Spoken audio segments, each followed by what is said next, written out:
Talking with you. The student's point of view. We are here to talk. We are here to ask. We are here to learn.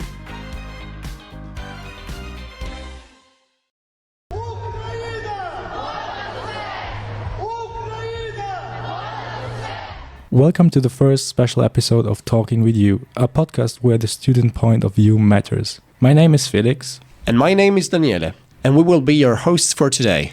This show looks to extend the conversation of the topic discussed at the podcast of the Institut d'études européennes to the students, for the students, and by the students. And at the same time, it seeks to give the students an open and safe space to discuss the topics that concern us the most. Today's episode was motivated by the anniversary of the Russian full-scale invasion in Ukraine, which happened last February the 24th. We could look past this date without honoring this event that has marked and impacted so many people. In this sense, today, we have invited two special guests, both originally from Ukraine, to share with us their input on what has happened in the last year, a perspective really close to what is happening in their country. Please welcome our guests, Sofia Nazarenko, editor at Eyes on Europe.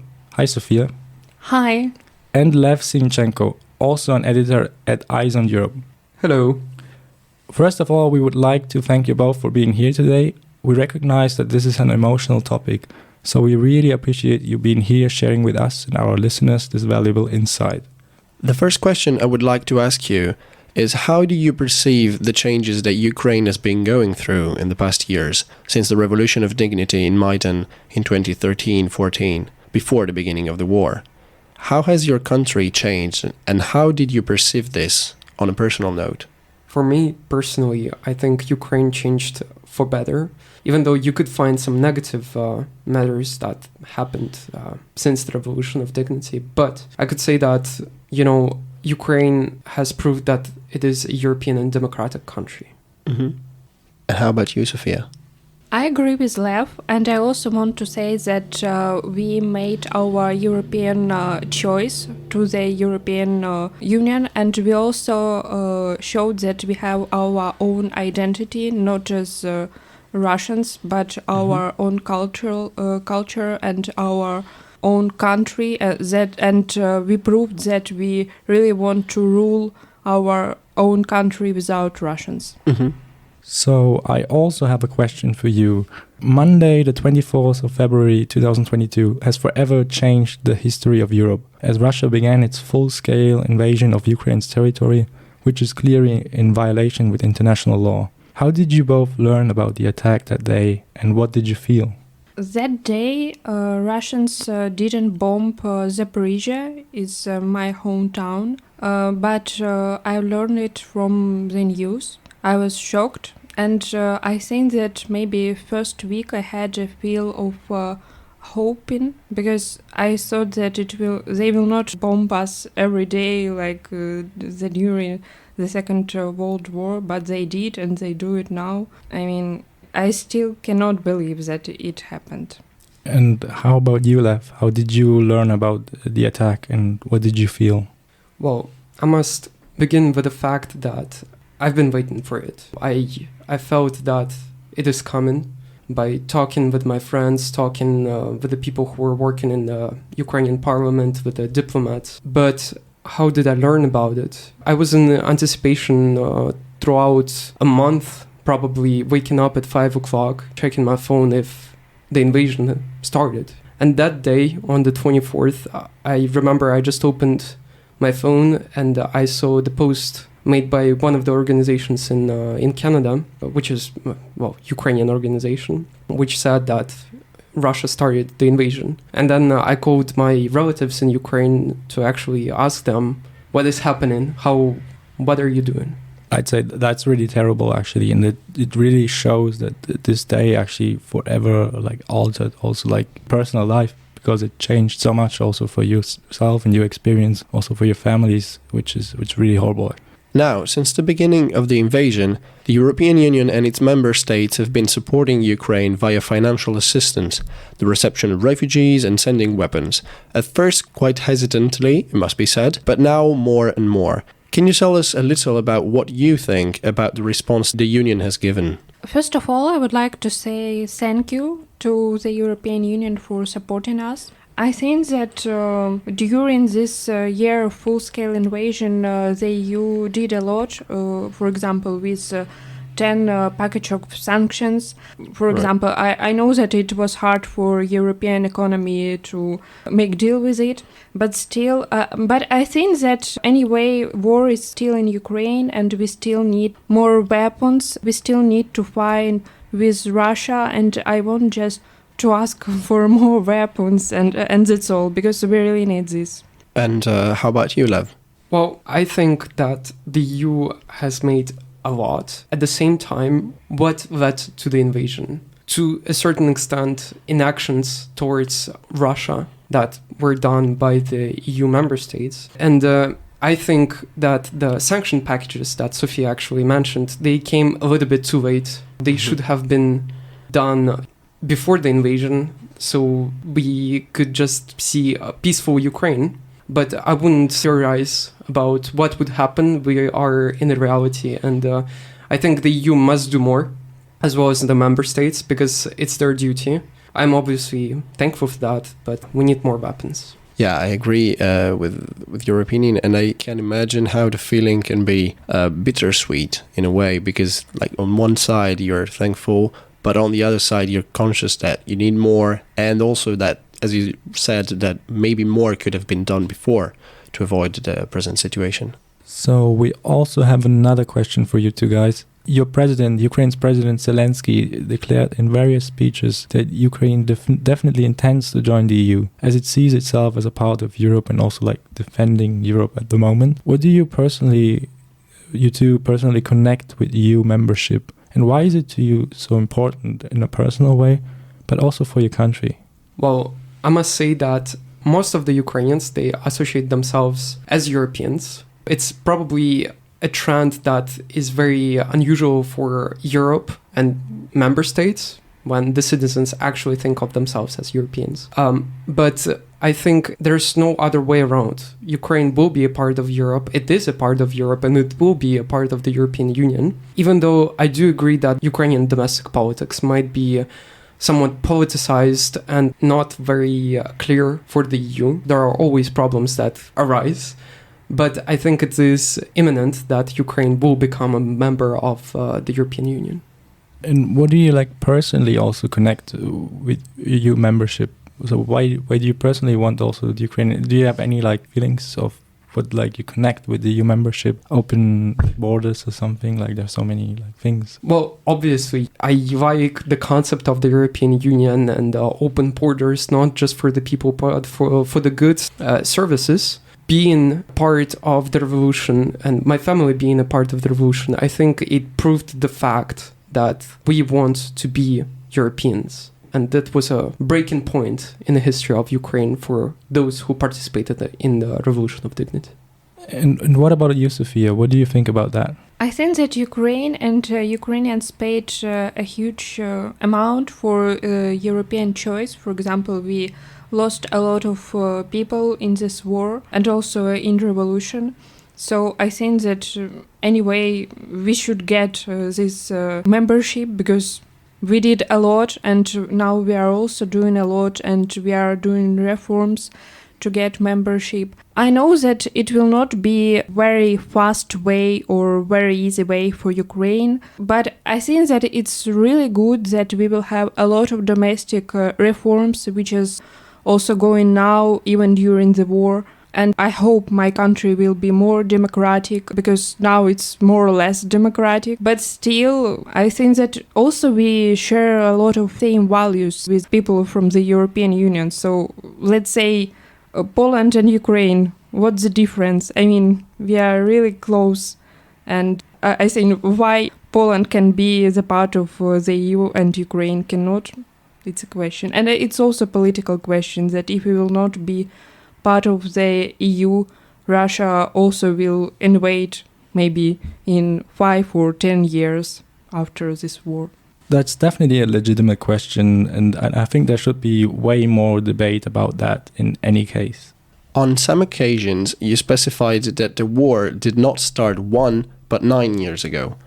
However, it seems to me that the Western public opinion is generally not fully aware of this fact. Do you think that this has affected the way events transpired in February 2022? And if yes, how?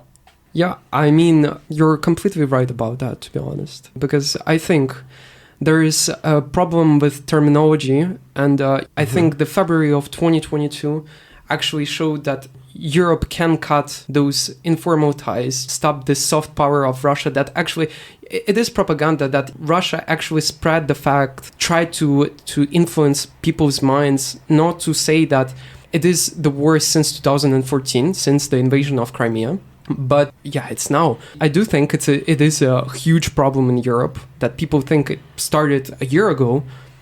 But the fact that I think both Sofia and I, we have friends, or our families have friends that lost their lives due to the war. And it is very disappointing for me, especially knowing the people who died there, and Europeans not realizing, and European politicians not realizing that this war is not going for 1 year, it's going on for 9 years.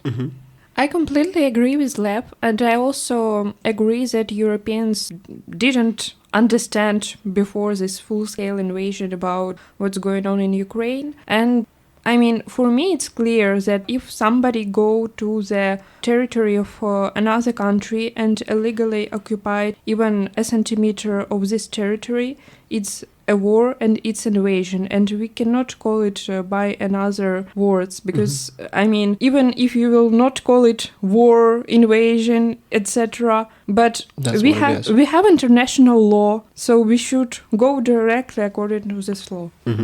And do you think that if Europeans had understood it before, Europeans and Americans as well, I think, had understood it before, things would have gone differently? Of course, we will never know, but do you think they would have gone differently? I think, first of all, Europeans should understand the core of Russia and, let's say, Russian Empire and what in their mind. Because it's not the first story of occupation territories, and okay, my country is Ukraine, but Russia occupied a lot of countries before, and it's also a question why Western countries did not do something according to it. And I mean, it's clear that we should really learn history, and also we should seriously take into account what's going on in international affairs of Russia. Yeah, I completely agree, and I must say that Russia spread the narrative, especially since 2014, that it's not a war, it's a conflict, that it's a civil war, even though it is not. There is facts. And this narrative, they were working very well in Europe and in America to actually perceive people to think this way. And I think February 2022 actually changed things in a different manner, but it didn't change one thing, that Russia is still full of imperial aspirations to assert its influence not only in Ukraine, but in Georgia, in Moldova, in Syria, in Mali. You have too many examples, and unfortunately the EU and America didn't act upon those signs early enough, and had to wait until this happened. I understand. Thank you both for the interesting insight. Normally, we would go over the questions sent to SAIS and ISO Europe through our social media channels from our listeners, but as we are in a special episode, we also have prepared something special. On Saturday, the 25th of February, to commemorate the anniversary of the Russian aggression, a demonstration was held in Brussels in solidarity with Ukraine. Felix and Martina joined the march and had the opportunity to talk to several people about their personal views on the war and its consequences. Let's hear what they had to say. What has changed for you in the last year since the start of the war, also for you and your family, and how do you perceive like that change? My name is Klim, I live in Brussels, and I'm originally from Kiev, Ukraine. Well, I haven't seen my family for more than a year already. That's the first thing. Secondly, I think the total perception of the world changed. Because when something unexpected like this happens and in such cruel way, you cannot look at the things the same way. Actually, many things. First of all, I cannot return to my home country. I cannot meet my friends. I cannot meet my family. The most difficult part that we cannot reunite together. My name is Anton Zinchenko. I'm from Ukraine, from Sumy. When the war begins, I will be honest with you. Yeah, half of my friends from my company in Ukraine, from the young age, they died. Can you imagine how it changed my life? I was not in Ukraine when it happens. Of course, it happens a long time ago. It's not 1 year of war. It's 9 years already. And for my family, it's terrible time because no work, no money. My family lived 30 kilometers from Russian borders. And when Russian invade us in the first day, it's changed everything in our lives. My name is Anna. I'm from Ukraine, from Zaporizhia. I was working for international organization for the last 4 years and living in Kiev. Of course, war influenced my family, who was based in Zaporizhia region, so I took care about all of them.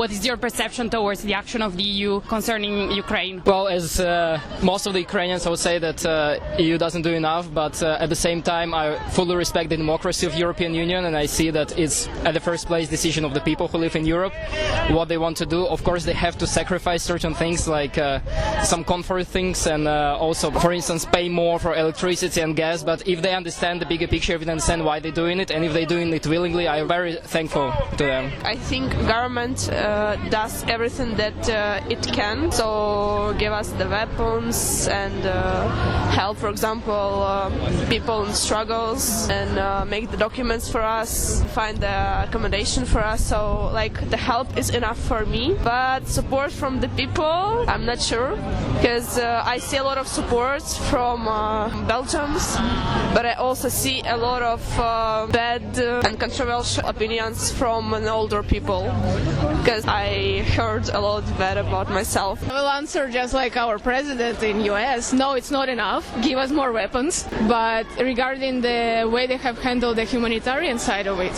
I'm honestly very grateful. The fact that they have opened the borders, they gave the temporary protection status, what border countries are doing like Poland, Romania and so on, that's amazing. So in my opinion, it's important that European Union stayed together, united, and yeah, I think they're doing really a lot. No other country has had that much support. Of course, we can say we need more and more and more and more, and you will hear it a long period, because Russia is huge country in the whole world, and they try to make the genocide. And how we can stop it? We just try to ask, can you make something more than you make before? I think it's actually was a bit unexpected for all of us how the European countries united in this question. So you know, at the beginning it was a bit controversial, but after a while it was very fast response to the situation. Like, of course we need more weapons, but I don't think that it's a political question, it's more military questions. So, as you're not Ukrainian, why are you participating in the march? My name is Remy, and I came to the march just the same way as I did a year ago, because I think it's important to be here, first of all, to remember ourselves that this is still a very real struggle happening just next door on the European continent. And at the same time, because I keep on thinking of people there in Ukraine giving up their health and life for Ukraine and for Europe. Je m'appelle Anushka, j'habite en Belgique à Liège et je suis ici surtout pour la mémoire de mes grands-parents qui ont fait beaucoup de choses pour l'Ukraine, dont notamment ma grand-mère qui nous a quittés il y a un mois. Je suis là pour sa mémoire et puis de toute façon je ne suis pas d'accord avec tout ce qui se passe en Ukraine. I'm Davide, I'm from Italy, and I'm participating in this march because I believe in the values for which Ukraine is fighting, so freedom, standing up against totalitarianism and dictatorships. We're still strong because just look around how many people here, and all of them support Ukraine. Unfortunately, we have reached the end of this episode. I would like to thank you, Sofia. Thank you for having us. And thank you also, Lev. Thank you very much for joining us today in this discussion of this important but also really sad topic. In conclusion, we can say that we can only hope that the situation will get better and that Ukraine can find peace again. Thank you all for listening to the students' point of view. Until next time. This podcast was sponsored by the Institut d'études européennes of the Université libre de Bruxelles, which we thank for the opportunity of this space.